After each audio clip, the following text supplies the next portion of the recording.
The U.S. brokered Gaza truce seemingly back on track after facing its first major test.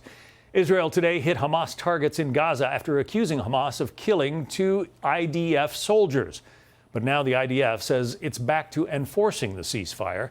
Chief Foreign Correspondent Trey Yingst is live in Tel Aviv with the latest and some new details. Trey. Yeah, John, good afternoon. The Israeli military now says they are done with strikes against Gaza after 2 of their soldiers were killed this morning in a Hamas ambush in the southern part of the Gaza Strip.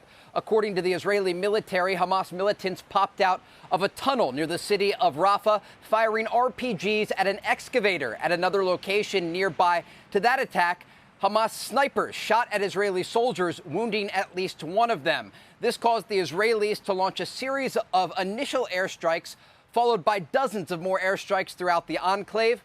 We know that dozens of Palestinians were killed, including at least one Hamas field commander. The question now is whether or not the ceasefire will hold. And again, the Israeli military says, for now, things are back to normal, but they are enforcing the ceasefire. There were some reports tonight in Israeli media that the Israelis would be blocking the entry of aid to the Gaza Strip after that violation of the ceasefire earlier today.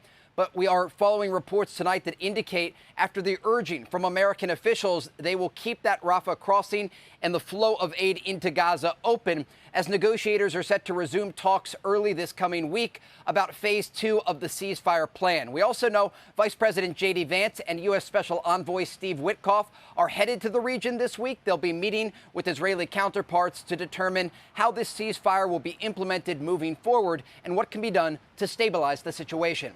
John? Hamas was supposed to have released the bodies of those hostages who did not survive, right? And only about half of them, maybe less than half, have been released to the Israelis. What's going on there, Trey? Yeah, absolutely. These bodies have been trickling out from Hamas captivity inside Gaza. Overnight, 2 additional bodies were located and released by the terrorist group. They're back in Israel for a proper burial, but we still know that 16 remains of hostages are still inside Gaza.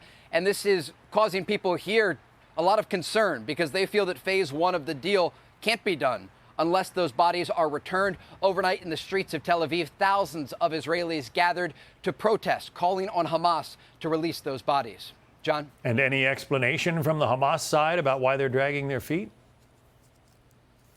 They say they can't locate the bodies. Now, Egyptian officials actually coordinated advanced teams to go in and help Hamas to dig underneath the ground in Gaza to try to find these bodies. But it's challenging with Hamas. This is an organization that in the past has purposefully delayed the release of hostages, both living and dead. And so we're trying to get clarity on why exactly this is taking so long. But I can tell you, we have talked with officials in the region. They do feel that this will take place, that phase 1 will be complete, and that phase 2 will be ushered in smoothly. There are always challenges with these ceasefire agreements, but given the fact that this is a plan that is personally backed by President Trump, officials here believe that phase 2 of the deal will actually be implemented. The challenge will be getting Hamas to disarm, but President Trump last week saying he expects the terror group to do what they said they would. John? Trey Yingst, our Chief Foreign Correspondent. Thanks, Trey.